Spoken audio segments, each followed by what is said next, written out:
할렐루야. 오늘 하루도 시작하는 가운데 성삼위 하나님의 성호를 찬양케 하시는 우리 성령 하나님, 여러분과 함께 하시기를 바랍니다. 오늘은 에레미야서 48장 1절로 47절의 말씀을 가지고 모압에 대한 심판이라는 주제로 우리가 요약 강의 큐티를 나누어 봅니다. 본장에서는 모압에 대한 심판의 예언을 하고 있습니다.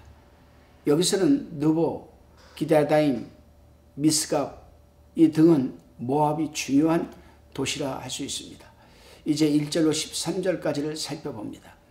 적군이 침입으로 인한 황폐한 그 모습, 하나님의 심판으로 모압이 멸망을 지금 자초하고 있습니다. 하나님으로부터 심판을 받게 된 이 모압의 원인은 자기들의 힘으로 성을 건축하고 많은 보물을 차지하며 그것을 의지하며 또한 자신들이 나라를 지켜준다고 믿는 우상, 즉 그모스 우상을 섬김으로 심판을 받게 된 것입니다. 그래서 에레미야 선지자는 하나님으로부터 말씀을 받아서 심판의 말씀을 선포하는데 제사장과 방백과 그모스 우상이 동시에 포로가 된다고 합니다.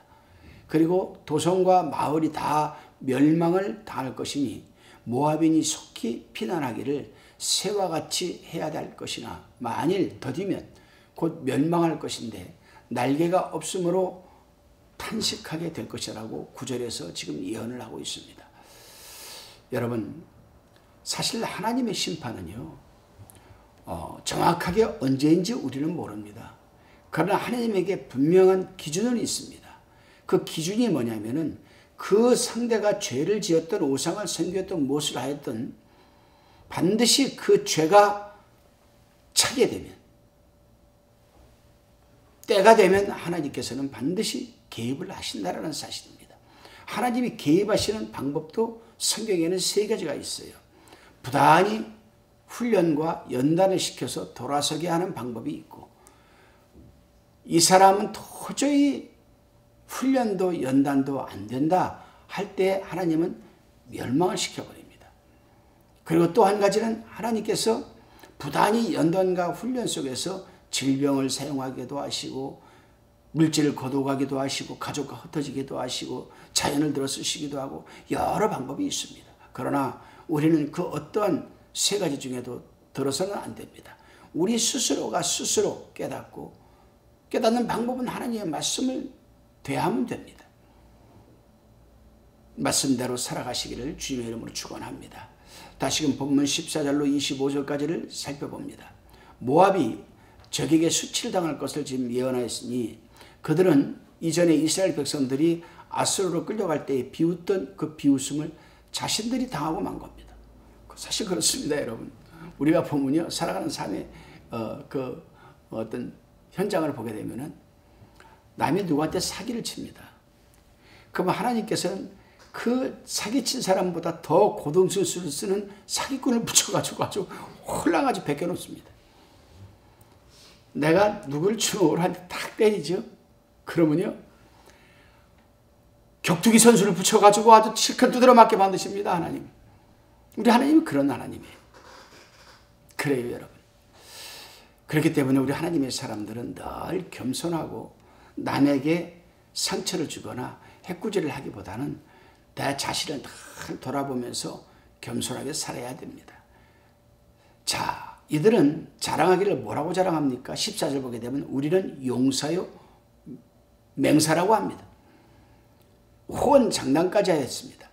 강한 막대기, 아름다운 지팡이가 부러짐과 같이 그들은 단절되고 말았던 것입니다. 그렇습니다, 여러분. 사람들이 자기의 어떤 체력이나 무력이나 지혜를 믿는 것처럼 미련한 일은 없습니다. 그리고 여기서 우리가 교훈받게 되는 것은 남을 비웃거나 조롱해서는 안 되는 겁니다. 언제 자신이 그렇게 될 줄 모르기 때문이 아니겠습니까? 그래서 예수님께서도 가르치시기를 어찌하여 형제의 눈에 있는 티는 보고 내 눈 속에 있는 들보는 깨닫지 못하느냐. 마태복음 7장 3절에서 교훈하고 계셨습니다. 다시금 여러분 본문 26절로 38절을 살펴봅니다. 모압이 심판받는 가장 큰 원인은 그들이 하나님을 거역하고 교만함이 술 취한 자의 행동과 같음을 말하였고,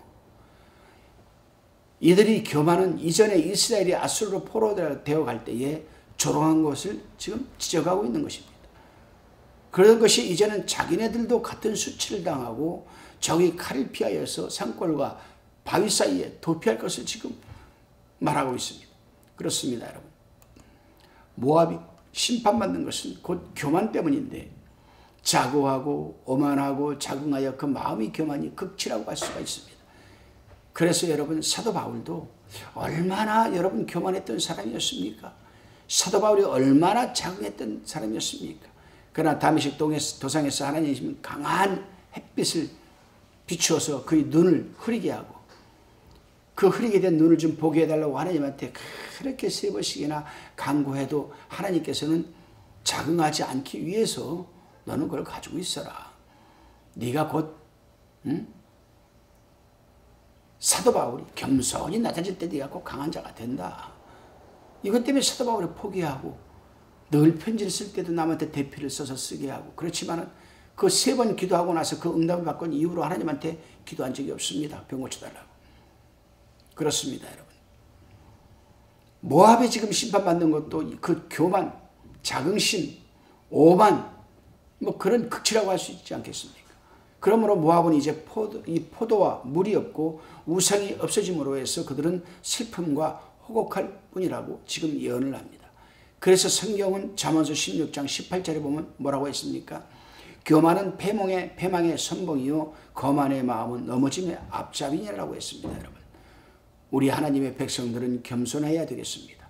오늘 하루도 여러분들도 겸손한 하루를 보내시기를 바랍니다. 다시금 본문 39절로 47절까지를 살펴봅니다. 40절에 보게 되면 적군이 독수리같이 날아와서 모압 위에 그 날개를 펴리라고 합니다. 그들은 각국 사람들에게 조롱거리가 되고 39절에 보면은 요새는 함락되고 용사들은 구로하는 여인, 즉 산모하는 여인같이 될 것이라고 지금 경고를 하고 있습니다. 그렇습니다, 여러분. 교만이란 것이 이렇게 무서운 겁니다. 교만이 극에 달하면 하나님이 이 경고의 말씀도 심판의 말씀도 귀에 들어오지 않습니다. 그런 사람들을 보게 되면 공통점이 있죠. 그 공통점이 있는데 그것은 먼저 자고해지는 겁니다. 자고는 스스로 자신을 높이는 것 아니겠습니까? 그리고 오만합니다. 시편에서는 오만한 자는 주의 목전에 서지 못하리라고 시편 5장 5절에서 기록하고 있습니다. 그리고 자긍합니다. 자긍은 스스로 자랑하는 사람이죠. 그리고 거만합니다. 이 4가지는 교만의 총동원이요 교만의 특성의 공통점들입니다. 그러니 교만한 사람들에게 나타나는 공통점이죠. 그러니 어찌 하나님이 심판을 피할 수가 있겠습니까, 여러분? 사랑하는 화평방송 시청자 여러분, 그래도 여러분은 하루를 시작하는 첫 시간에 하나님의 말씀을 듣기 위해 귀를 기울이지 않습니까? 눈을 고정시키고. 그렇기 때문에 여러분은 교만한지 않은 줄로 믿습니다.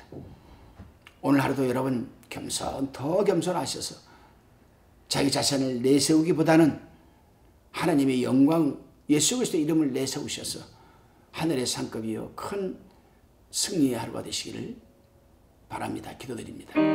주님, 독수리가 날개를 펴고 그 먹이를 덮은 같이 주님 또한 순식간에 이 땅에 심판자로 오실 것임을 믿고 준비하는 우리들이 되게 하여 주옵소서.